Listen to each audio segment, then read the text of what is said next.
Yes. Exercise 1 in the booklet called Finding Minimum and Maximum Points. So here we have a lot of third-degree functions there. A lot of functions, and we're going to find maximum and minimum points to these functions. And in this video, I will show the whole of exercise 1 here. And then I will make another video which I will just give you some help on the other ones. I won't solve it completely, but I will give you some help. But let's take the first one. If I want to find the minimum or maximum point to this function, I have to put the derivative equals to 0. So I have to find the derivative. Then I keep the constant 1 over 3, and I differentiate x to the power of 3, which is 3x squared. Keep the constant 2. Then I differentiate x squared, which is 2x. If I differentiate 3x, I get 3, and plus 1 will disappear with 0 here. So then I do like this, and I get x squared minus 4x plus 3. That's the derivative. And this paper you got before we learned how to differentiate. That's why in each case here I have given the derivative. But on a test, you will have to find the derivative on your own, like I show here, right? So this is the derivative. And if you want to find maximum and minimum points, we have to find out when the derivative is equals to 0. So here I get a second-degree equation which I have to solve. I use the ABC formula, all the shortcuts, and I will get two solutions. X is equals to 1 and x is equals to 3. And this means that there are two places where the derivative is equal to 0. So this means we have two stationary points, so two rollerblade points, we often call them.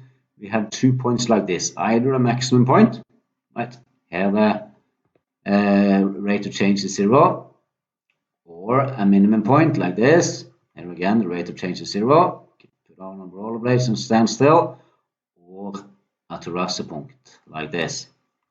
Okay. So if the gradient function or the derivative, it's the same name for two things, the same thing, sorry, is 0, then we either have a maximum point, minimum point, or a terrassepunkt. So this is either a maximum min terrasse, and this is also either a maximum, minimum, or terrassepunkt. And to find out which one is what it is, we do draw the sign line of the derivative, the sign line of this thing here. And if we want to draw the sign line, we have to factorize. That's the easiest thing.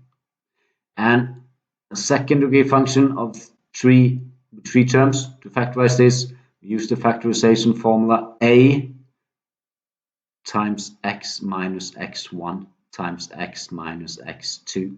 And a is just 1, so just forget about a. And x minus 1 solution, which is 1, and x minus the other solution, which is 3. So now I factorized the derivative. And then we can draw sign lines. Just put it up like this and put up both factors. This is 0 when x is 1, and it's negative here and positive here. This, of course, is 0 when x is equals to 3, and it's negative here and positive here. So then I know the sign of each of these factors. Then I also know the sign of the product, which is the derivative. Minus 2 minuses is plus, 0 here, 1 minus is minus, plus times plus is plus. So then I know the sign of the derivative, and that of course tells a lot about the function. If the derivative is positive, then the function is increasing, then it's decreasing, and that is increasing. So this must be a maximum point, up, down, down, up. This must be a minimum point.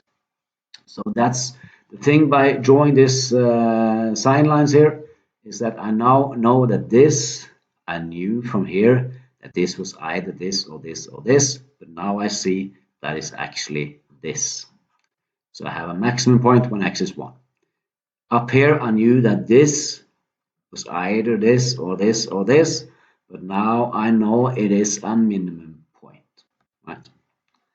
So we have a maximum point when maximum point here, max when x is equals to 1, and a minimum x is equals to 3. And then we have to find the y-coordinate, and to find the y-coordinate of a point, we have to find put the x-coordinate into the function, and the function we have here So that will be 1 over 3 times 1 to the power of 3 minus 2 times 1 squared plus 3 times 1 plus 1.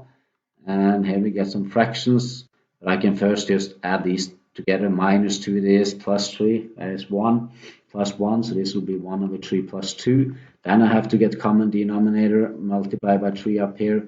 So I get 1 over 3 and 2 is the same as 6 over 3. So the answer is 7 over 3.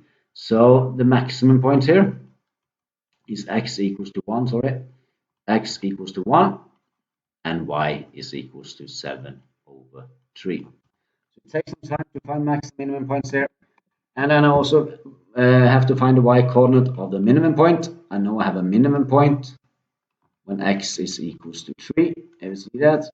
And I put 3 into the function, which is 1 over 3 times x to the power of 3 minus 2 times x to the power of 2 plus 3 times x plus 1.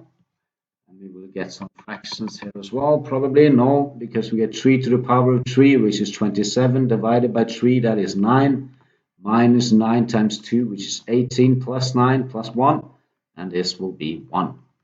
So we have a minimum point, 3, 1. Okay, so that's the answer here. So that's how we find a maximum or minimum point of a function. We first find the derivative, put it equals to 0, then we get a couple of answers, and we know we can have rollerblades in these 2 points, but we do not know which kind of point it is. Then we have to draw the sine line of the derivative, and this sine line will show us what kind of rollerblade points each of them is, and then we have to find the y coordinates. So this you have to do in both exercise 2, 3, 4, 5, and 6. But I will make a video, I will not do every one, but I will make a video where I will talk a little bit about everyone quickly.